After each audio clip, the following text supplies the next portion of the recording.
بسم الله والحمد لله والصلاة والسلام على رسول الله. مسألة الطاقة الشمسية يا جماعة من المسائل اللي احنا انخدعنا فيها للأسف. أنا هحكي لكم قصة واقعة حصلت، وبعد كده نخش في الدردشة بقى في موضوع الطاقة الشمسية. في واحد هنا في الدخلة عنده 50 فدان، بير 50 فدان، هو واتنين شركاء.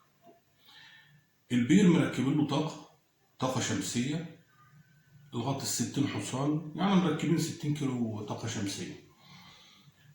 هل ال60 كيلو الطاقة الشمسية هيزرع ال50 فدان؟ للأسف لا، هو يا دوب هيزرع نص المساحة. ليه؟ لأن أنا زي ما قلت لكم إن الطاقة الشمسية محدودة بساعات معينة في النهار، والطاقة الشمسية في الشتاء غير في الصيف، وفي الصيف لها أزمات وفي الشتاء لها أزمات.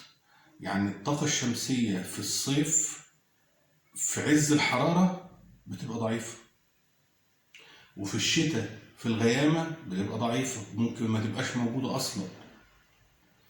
وفي الصيف في الشتاء شوف بتشتغل كام ساعة، الشمس بتطلع امتى وبتغرب امتى، وبتقعد لها ساعتين مثلا ولا ساعة ونص بعد ما الشمس ما بتطلع. من أول تحسب لها كده من أول ما الشمس ما تطلع لحد ساعة ونص، ممكن تخش لها في ساعتين. إنتاجها ما بيبقاش موجود أول ساعة، والساعة التانية بيبقى نص نص، وتيجي بعد العصر تقل. فتبص تلاقي العملية انت بترسى على كام ساعة في اليوم ري، والفدان بياخد كام ساعة ري. انت بتتكلم دلوقتي على ري الغامر. الري الغامر انت مثلا ممكن الفدان متوسط الفدان ساعتين، ده المتوسط. في اراضي بتاخد اكتر من كده، ونادر لو اراضي خدت اقل من كده. فانت احسب على ساعتين، هتصفي لك مثلا في الشتاء ساعة 6 ساعات، زرعت لك 3 فدادين. ثلاث فدادين مش هتزود عن 3 فدادين. اجدعها طاقة شمسية يا جماعة بتروي في اليوم 4 فدادين. في الشتاء هتقول هتروي 4 فدادين، في الصيف قول هتروي 4 فدادين. بس برضو المسألة شايلة بعضها. ازاي شايلة بعضها؟ انت في الارض مثلا في الشتاء هتروي مثلا على 10 ايام، من 8 ل 10 ايام. في الصيف هتلاقي نفسك عايز تروي كل 5 6 ايام. فهي بتبقى محصلة بعضها.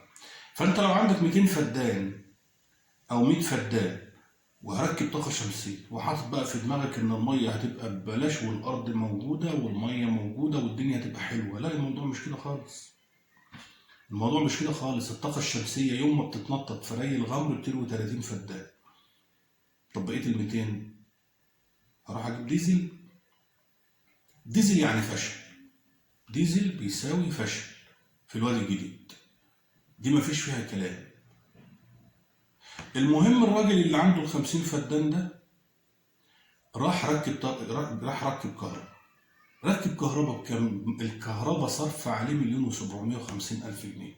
1,750,000 جنيه. تستاهل العملية؟ تستاهل العملية، تستاهل ونص وتلات ارباع كمان. ليه؟ لأنه هو كان بيروي بالجاز مع الطاقة الشمسية، فشاف الجاز بيعمل فيه إيه. الجاز يا جماعة العملية في الزراعة مش 1+1 بيساوي 2.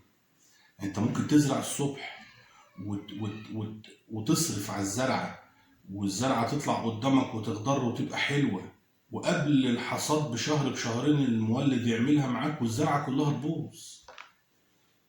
بتحصل يوميا، بتحصل. فالطاقة الشمسية مشروع فاشل. دخلوا جابوا بقى بمليون، الكهرباء صرفت عليهم 1,750,000. 1,750,000 على اسمه ايه دوت على 50 فدان، يعتبر الفدان صرف 35,000. اقسم بالله العظيم كلام فاضي. انت النهارده هو زارع بالطبع ال50 فدان كلهم، ولو عايز يزرع ال50 فدان كلهم برسيم هيزرع ال50 فدان كلهم برسيم. فانت اما تبص تلاقي نفسك محمل على الفدان كهرباء 35,000، ومحمل عليه طاقة شمسية 600,000 كمان. يعني اقسم 600 لما تقسمهم على ال50 يعني 12,000 جنيه.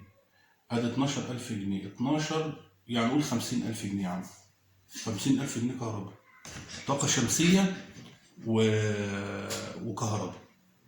50,000 جنيه. إيه يعني 50 فدان يصرف 50,000 جنيه؟ بص بقى للنتيجة. أولا الزرع بياخد حقه في المية، ثانيا بتزرع الأرض كلها، ثالثا أنت سعر فدانك بقى بكام؟ الراجل ده النهارده أقسم بالله العظيم لو حطيت له في الفدان 400,000 جنيه ما يرضى يشتريه، ما يرضى يبيعه. 400,000 في الوادي الجديد ما يرضى يبيعه. كلف هو على الفدان كام؟ 100,000 جنيه تجهيز، تصليح ومواسير وكهرباء مع طاقة شمسية، كلف 100,000 جنيه الفدان. انت اديله النهارده في الفدان 400,000 جنيه اقسم بالله العظيم ما يرضى يبيعه. وما تستغربش من الرقم، الرقم ده بقى موجود في الدخله، انا بتكلم عن الدخله عامة دلوقتي. الدخله النهارده فيها فدادين وصلت ل 500,000 جنيه ومش مزروعه نخل، ده زراعات عاديه ب 500,000 جنيه الفدان. فهي حته الطاقه الشمسيه من اكبر الخدع اللي احنا انخدعنا فيها. ما بتقضيش مصلحه. ومن افضل الوسائل اللي تروي بيها ارضك الكهرباء. الديزل النهارده لو بيكلف الفدان مثلا يعني 500 جنيه في الريه 500 جنيه في الديزل، هيكلف الكهرباء 200 جنيه. هي الكهرباء اقل من النص في الديزل.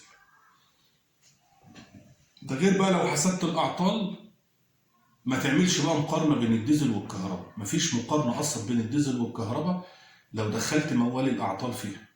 انت الكهرباء الحمد لله مفيش عندك اعطال، واخد بالك، وبتبقى محافظ على المعدات بتاعتك، على الغطس وعلى الطرمبه. مفيش كهرباء طالعه نازله، مفيش المولد مش عارف نعمل ايه، المولد سوى ايه، الكلام الفاضي ده ما بيبقاش موجود في الكهرباء. انا السبب الاساسي اللي خلاني اجي الدخله الكهرباء. انا انا يومها كنت قاعد في الفرافره مع مهندس ربنا يكرمه يا رب وربنا يصلح حالنا وحاله، مهندس من الدخل، وكان قاعد معايا في منتزه كده في الفرافره. فجبت واحد كان معايا عميل، فالمهم قاعدين بندردش كده مع بعضنا، فلقيته بيتكلم عن الكهرباء في الدخل. فبقول له انتوا عندكم كهرباء في الدخل؟ قال لي اه. قلت له الكهرباء سد عالي؟ قال لي اه. قلت له الكهرباء بتوع الكهرباء بيسمحوا انكم تزرعوا ت... ت... ت... ان الاراضي الزراعيه يخشها كهرباء؟ قال لي اه. ما كملتش اسبوع في الفرافره ونزلت الدخل. ليه؟ لان انا راجل زرعت في الفرافره 4 سنين وعارف المعاناه اللي بيعانيها اهل الفرافره من الديزل، واخد بالك. فجبت نفسي وجيت على الدخل. لما جيت الدخله بقى فوجئت بقى ببقيه مميزات الدخله، من حيث الميه ومن حيث التربه ومن حيث المعيشه. هنا المعيشه هنا ممتازه جدا، مش زي بقيه المراكز يعني. فيا جماعه مساله الطاقه الشمسيه ما تنخدعش بيها. الناس مفكره ان هي لما هتيجي هنا ان هي خلاص احنا هنروي ببلاش. ده انتوا عندكم في وادي النيل بتزرعوا بجاز، احنا هنروي هنا ببلاش، ده طاقه شمسيه. فالموضوع مش زي ما انتوا فاكرين بالظبط، خالص خالص خالص.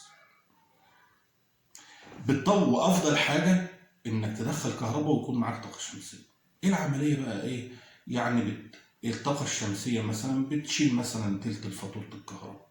يعني انت لو هتدفع فاتوره الكهرباء مثلا في الشهر مثلا 10,000 جنيه، هتبص تلاقي نفسك دافع 7,000 جنيه في الكهرباء، 6,000 جنيه في الكهرباء كده يعني. هي المساله بتتحسب كده. ربنا يصلح حالنا وحالكم يا رب. التوب بتاع الارض كهرباء وطاقه شمسيه. كهرباء وطاقه شمسيه مع بعضهم الاثنين دول، انت كده عديت يا باشا.